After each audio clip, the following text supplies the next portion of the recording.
The afternoon brought a deceptive calm that settled over the world in a soft, enticing stillness. Ben lounged on the couch, flipping through channels with a detached expression. But inside, his mind was a whirlwind of worry and suspicion. For months, he'd felt the shift. Kathy had started leaving before dawn and coming back long after dark. She laughed too easily at texts she wouldn't share and carried her phone like it held state secrets. At first, he told himself not to be that guy, the paranoid husband clinging to routines and rituals like they still meant something. But the pieces refused to stay scattered. She stopped asking how his day went. She didn't care that the gutters were finally fixed or that he'd prepped her car for the winter. Her eyes wandered even when he stood in front of her. Now she was packing for a girls' trip. Ben had known Kathy for over 20 years. He knew how she packed. And this time, it wasn't yoga pants and oversized sweatshirts. No, he saw flashes of lace, high heels, and tight dresses she hadn't worn in years. She laughed when he asked where they were staying. "It's a surprise," she said, brushing his cheek with the same detached warmth she gave the mailman. He watched from the couch as she zipped the final suitcase shut. Her movement paused just long enough for him to see what was folded beneath the layers. A plastic-wrapped costume, glossy black with a silver badge printed across the chest. A cheap, risque cop outfit, thigh-highs and all. Ben's chest tightened. "Kathy," he said quietly, rising from the couch. "What the hell is that?" She turned, hands on her hips, smirking like she'd been waiting for this moment. "Oh, that? Just something for the weekend. Role play." "Role play?" His voice dropped an octave. "With who?" She didn't blink. "With someone who doesn't fall asleep after 2 beers. Silence slammed into the room like a gunshot. Ben stepped forward, his pulse pounding in his ears. "So you're just gonna say it like that? You're cheating on me?" "I'm leaving, Ben. I just didn't know how to say it without the dramatics." He stared at her. "And the guy?" A car horn honked outside. She smiled. "That's him." Ben's mouth twitched, and a vein in his temple pulsed hard. His body tensed, not with panic, but with a focused, volcanic pressure that had been building for too long. He stepped toward the suitcase and yanked it off the bed, ripping the zipper open. He pulled the costume out and held it in both hands like it was contaminated. "What have you become?" he asked. His voice was steel. "A joke in a Halloween outfit?" Kathy snorted. "You were never excited, Ben. I was bored for years. This is me finally living." Ben nodded once. His hands dropped to his sides. Then he looked her in the eyes and said, "Then let's make sure you live with the consequences." And without another word, he turned toward the front door. Ben didn't bother with a coat. The sun had dropped low, casting long shadows across the neatly trimmed front lawn. His boots crushed the brittle grass as he walked toward the idling car at the curb. A sleek, black Dodge Charger with tinted windows and a driver who couldn't have been more than 30. The guy was chewing gum, wearing a leather jacket like he'd just stepped out of a reality TV audition. Ben didn't hesitate. He yanked open the car door and grabbed the man by the collar before he could react. "Whoa! Hey, what the hell, man?" Ben didn't say a word. He dragged the stunned idiot up the walkway and through the front door like he was hauling trash to the curb. Kathy scrambled back as Ben shoved the man into the center of the living room. "You bring him here?" Ben's voice was low but sharp enough to cut concrete. "To my house." "Ben, stop. Just calm down." Kathy reached for his arm. He slapped her hand away without looking. "You don't get to touch me. Not anymore." The guy squared up. "Look, man, I didn't know she was married, all right?" Ben punched him. Not wildly, not the way the movies show it. Just one brutal, bone-splitting right hook straight to the jaw. The man went down hard, crashing into the coffee table and sending magazines flying. "Ben!" Kathy screamed. The guy groaned and tried to crawl away. Ben grabbed him by the back of the jacket and lifted him to his knees. "You knew. She was wearing a ring when she met you, wasn't she?" She said it was over." Ben hit him again, this time in the gut. The air whooshed out of the guy like a popped tire. "Ben, please," Kathy cried, tears finally showing up. Though whether for her lover or herself, He didn't care. Ben stood over the crumpled mess of a man, chest heaving, hands bloody. Then, slowly, he turned to Kathy. She had dropped to her knees beside the suitcase, hands shaking. "Put it on." Her head snapped up. "What?" He pointed at the police costume lying across the floor. "You said that's who you are now. Put it on." "Ben, don't do this." "I'm not asking twice." Kathy froze. Ben's eyes bore through her. There was no pleading with them, no desperate hope for an apology, just pure, calculated fury. The kind that didn't scream, it smothered. She reached for the costume with trembling fingers. Her voice cracked. "You're humiliating me." He laughed, cold and dry. "Good. Now you know how it feels." Kathy stood slowly, pulling the ridiculous outfit against her chest, covering herself like a child caught in shame. She backed into the hallway and disappeared into the bedroom. Ben sat down on the armrest of the couch, breathing hard, eyes locked on the man whimpering on the floor. "If I ever see you again, I won't stop at a broken jaw." The man tried to speak, but Ben just stared at him. Kathy reappeared, the cheap costume clinging to her like a parody. She wasn't sexy. She wasn't confident. She looked like a broken toy in a secondhand store window. Ben stood, walked over, and looked her dead in the eye. "That's who you gave up 20 years for?" She couldn't answer. He stepped around her, walked back to the suitcase, and began calmly packing it himself, her things this time. Bra, makeup bag, a few of the dresses she thought he didn't notice. All of it shoved inside with methodical control. When he was done, he zipped it closed, rolled it to the front door, and set it outside on the porch. "Out," he said, turning back to them. "Both of you. Now." Kathy hesitated, trembling. The other man struggled to his feet, one eye already swelling shut. They moved toward the door like scared animals. "And Kathy?" Ben said as she crossed the threshold. She paused. "I'm not done." She looked back, mascara streaked and mouth trembling. "You'll know when I'm done," he said. "And it won't be tonight." He shut the door behind them. Then, in the silence that followed, Ben finally exhaled. Not relief, never that.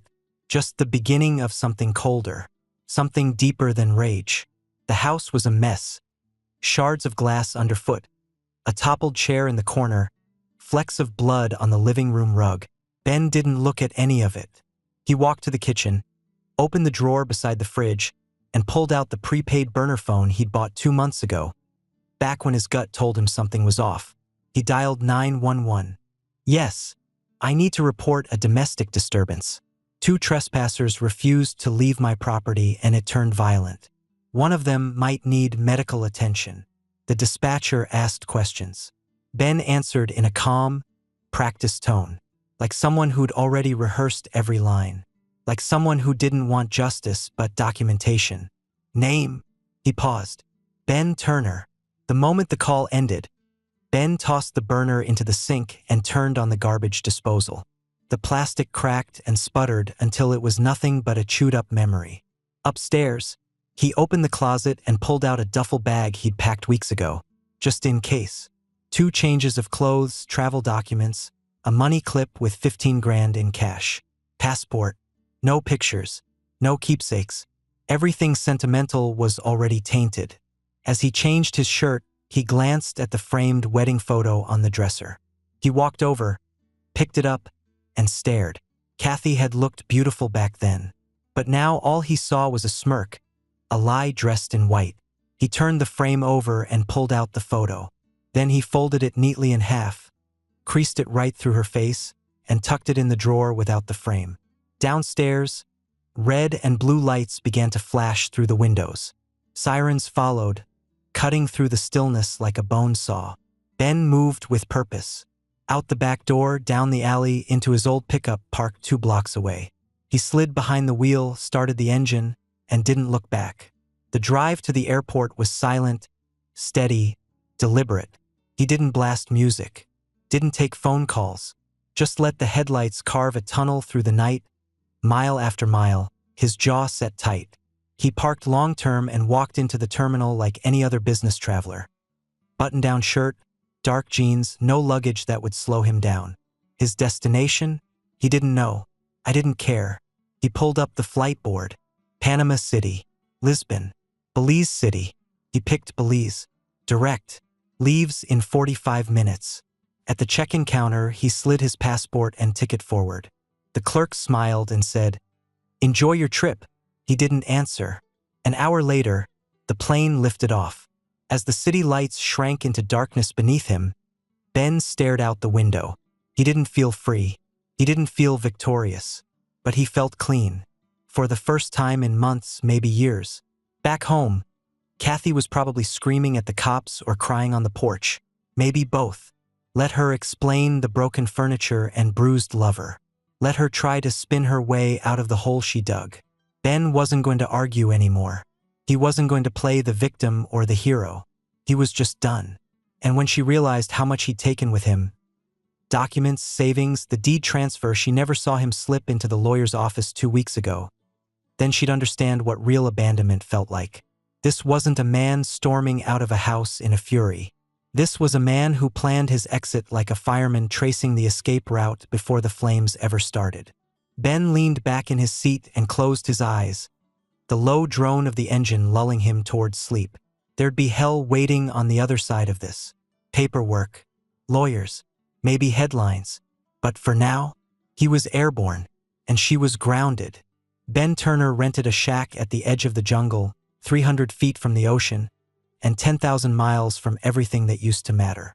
The locals called it a villa, but it was a one-bedroom concrete box with peeling blue paint, rusted hinges, and a hammock that creaked like a death rattle when he lay in it. The roof leaked during the rains, the electricity went out every few nights, and the Wi-Fi was a joke. It was perfect. Every morning, Ben walked the shoreline barefoot, letting the surf soak his jeans and the sun bake his skin. He swam until his lungs burned. He grilled fish with the old man next door, who spoke in slow, broken English and never asked personal questions. Some nights, he drank rum until the stars blurred and his body forgot what it was supposed to be angry about. There were no reminders here. No framed wedding photos, no mail, no familiar street corners with invisible memories etched into the concrete. Just waves and palms and silence. But silence is tricky. It isn't always comfortable. Sometimes it whispers. By the third month, the nightmares began. They weren't wild or cinematic. No dream sequences of fistfights or screaming. Just images. Kathy in that damn costume, laughing. The suitcase. The way her voice dropped an octave when she said, "That's him." He'd wake up soaked in sweat, staring at the fan blades spinning above him like helicopter rotors from his old army days. The shame felt fresh every time. It wasn't that she cheated, it was the performance of it. The mockery. The way she discarded 2 decades like a pair of old jeans that didn't fit anymore. He wasn't lonely. That wasn't the right word. He had people around. Locals who nodded when he passed, bartenders who poured without asking, the old man next door who taught him how to clean conches with a machete. But nothing anchored him. Back home, he'd built fences, fixed water heaters, and tuned his own car. He knew every creak in the floorboards of their house, knew when the furnace was 2 weeks from quitting. Here, he was just a guy with a tan and too much time. One night, as rain lashed the roof like gravel from a shovel, Ben sat in the doorway with a bottle of dark rum, watching the water pool under the mango trees. That was when the truth finally settled. Running didn't make him free. It made him absent. He wasn't rebuilding anything here. He was hiding. The next morning, he woke up early, earlier than usual, and walked to the harbor. He asked about flights. The clerk, a heavy-set woman with sunburned cheeks, pointed him to a man with a private boat who ferried travelers to the mainland every Thursday. "Are you going home?" she asked. Ben paused, then nodded. "Yeah, something like that." He spent the next week closing accounts, settling cash deals, and packing the little he'd brought. The photo of Kathy he'd folded and hidden months ago? He burned it in a coconut shell behind the shack and watched the ashes rise like ghosts into the palm trees. When Thursday came, he stood at the dock with a duffel bag over his shoulder, face weathered by sun and salt but eyes sharper than they'd been in years. The boat engine roared to life, and as the island faded behind him, Ben didn't smile. But he didn't look back either. Ben Turner's plane touched down just after midnight. He stepped out into the bitter cold of early spring, the airport wind biting through his thin Belizean shirt. The terminal looked smaller than he remembered. Sterile. Empty. Like time had chewed it up and spit it out while he'd been gone. He'd changed his name before booking the flight. Used an old contact from his army days, quiet, off-the-books work with a guy who owed him a favor. Now his license read Daniel Hughes, and his bank account was lean but clean. There'd be no welcome home, no lawsuit waiting at the gate. Just a man with no house, no marriage, and no place in his old life. And that was the point. Ben wasn't back to restart anything. He was here to look it all in the eye. He rented a modest apartment in a neighboring town. Small, furnished, anonymous. It had a view of a parking lot and smelled faintly of bleach. He didn't mind. It was clean. No shared memories in the walls. His first drive back to the old neighborhood was quiet. No radio, no distractions. Just the low hum of tires on wet pavement and a slow tightening in his chest. The house stood at the end of Maple Drive. The lawn was dead. Weeds grew where flower beds once thrived. The shutters hung crooked, one completely missing. The place looked abandoned. Ben pulled up across the street and turned off the engine. For a long time, he just sat there, staring. No movement, no lights. The mailbox hung open, stuffed with junk mail and realtor flyers, yellowing from weeks of neglect. He got out and walked across the street, the air sharp with early frost. There was no sign of Kathy, no sign of the man she'd chosen over him. Ben peered through the front window. The living room still had the same couch, the same one he'd thrown the guy across a year ago. The blood stain was gone, but the emptiness remained. It didn't feel like a home anymore, just a shell, a bad memory still wearing his siding. Back at the apartment, he opened a beer and sat on the floor. No couch yet, just him, a crate serving as a table, and a duffel bag he hadn't fully unpacked. He thought about calling someone, an old friend, a sibling, anyone, but he didn't. He wasn't ready to talk. Not yet. What he wanted wasn't a conversation, it was confirmation. Not that he'd made the right choices. That ship had sailed. What he needed to know was whether there was anything left here worth facing, or if it all deserved to stay buried in the same grave where he'd left Kathy on that front porch. He pulled out a notebook and made a list. 1. Drive past the house, done. 2. Visit Leo. 3. Look Kathy in the eye. The last one lingered on the page, darker than the rest. He didn't know what he expected from her. An apology? Tears? A screaming match in the driveway? Maybe nothing. Maybe that was the point. But some part of him, a quiet, masculine part that still held onto pride like a lifeline, needed to finish what started that night. Not with fists, not with fire, with presence. Let her see what she lost. Let her face the man she didn't break. The bar hadn't changed. Same warped wooden stools. Same sticky floors. The same neon core sign flickering in the back like it had epilepsy. Ben pushed through the door and was hit with a mix of stale beer, fried food, and time. He picked the corner booth like always, low visibility, easy exit. He didn't come for nostalgia. He came for closure, or maybe curiosity. He ordered a whiskey, neat, no lime, no ice. The bartender didn't recognize him, and that was a comfort. He'd barely taken the first sip when a voice cracked through the background hum. Ben. He looked up slowly. Leo Matthews stood near the jukebox, beer in one hand, disbelief on his face. They'd done drywall together for 6 years. Poker nights, fishing trips, fixing each other's fences. Ben had been Leo's best man once, back when friendship still felt simple. Jesus, man, you look like you've been living in a cave. Ben cracked a tired grin. Close. Ocean instead of rocks. Leo slid into the booth without asking. His smile half warm, half wary. We thought you were dead. Cops came around. There were flyers. Hell, Kathy was on the news once. Crying. Saying she just wanted you to come home. Ben sipped his whiskey. How long she keep that up? Leo snorted. About 6 minutes. After they found out about the affair, The sympathy dried up fast. There it was. Truth, bitter and clean. Leo leaned forward. That night, we heard stuff. Sirens, shouting. Then boom, you were gone. No goodbye. Not even to me. Ben nodded slowly. I had to go. Leo studied him. You left a crater, man. People talked for months. Kathy's boyfriend had a busted jaw and a reputation. She tried to spin it, but nobody bought it. She quit her job, lost the house. Moved in with her sister across town. Don't think she's worked since. Ben looked down at the amber swirl in his glass. And you? Leo asked. What did you find out there? Ben thought for a moment. The waves, the heat, the silence, the nightmares. Nothing that fixed anything, he said quietly.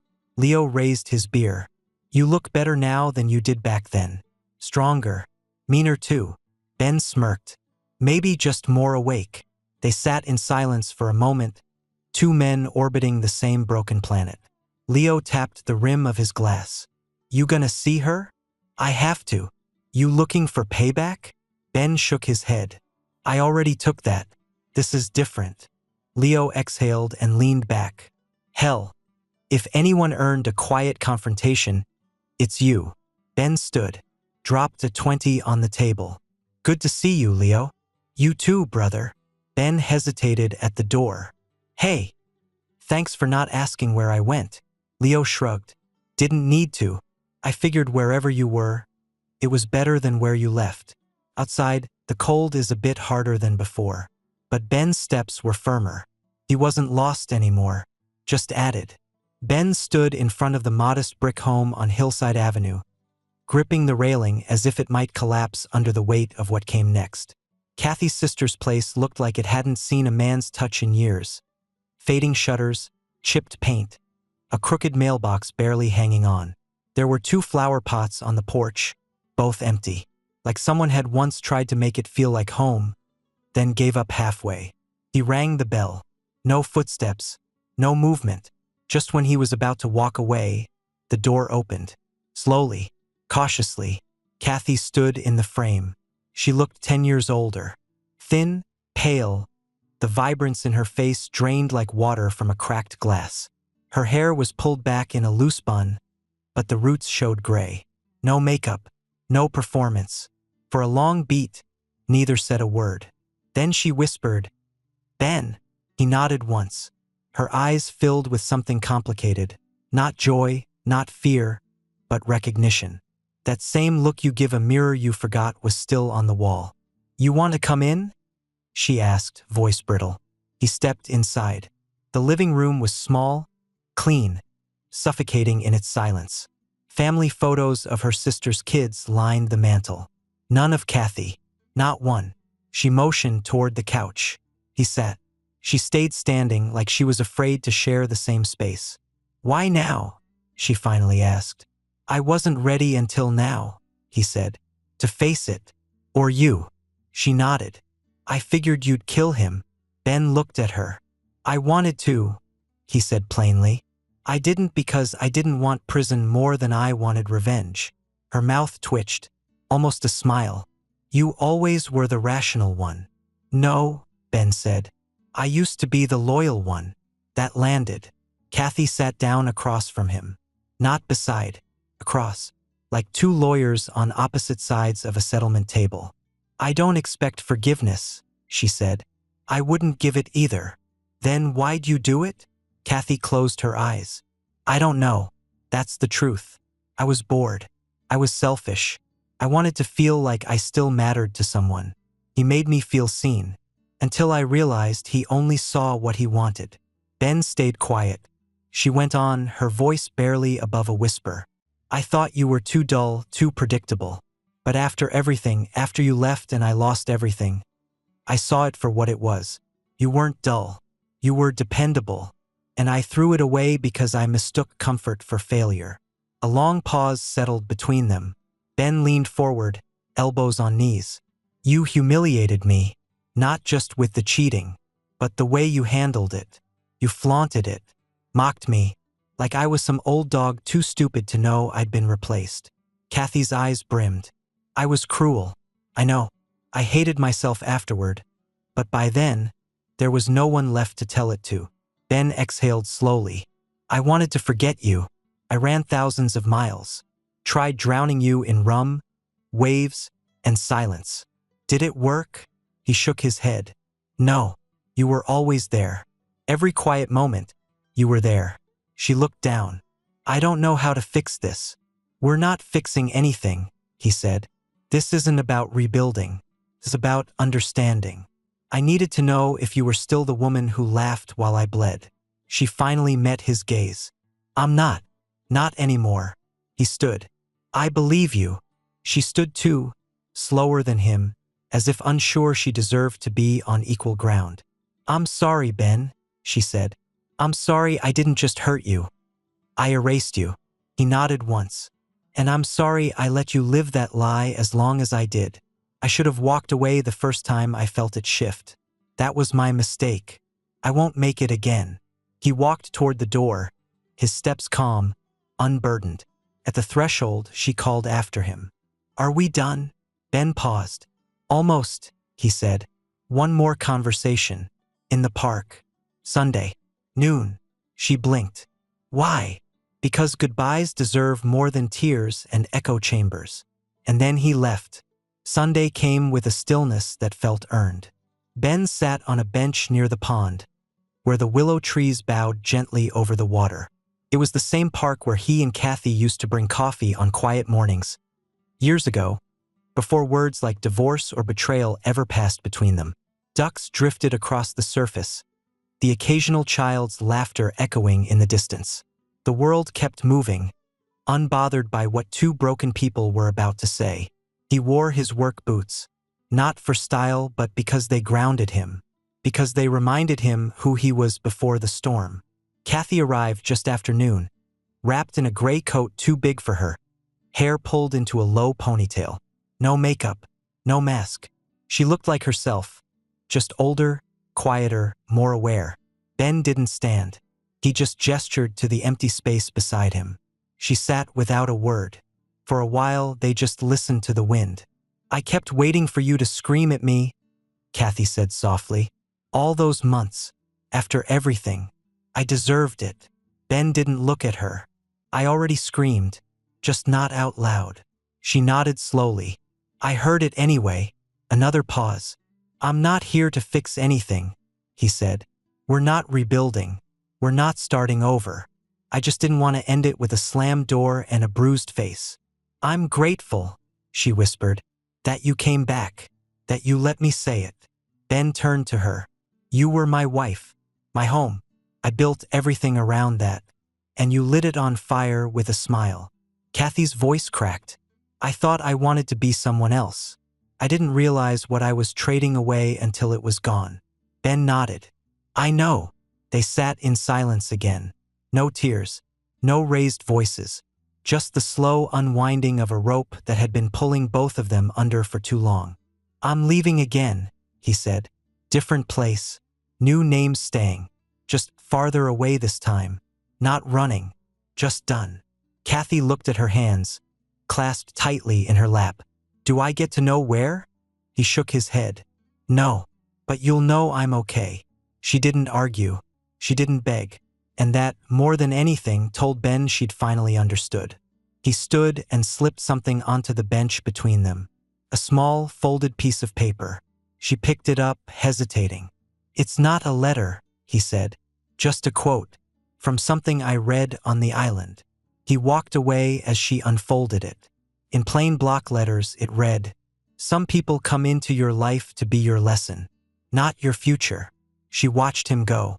No goodbye, just a nod over his shoulder, and then Ben disappeared down the gravel path, the sun catching his back like a quiet spotlight. He didn't look back, not because he didn't care, but because the story was finally over.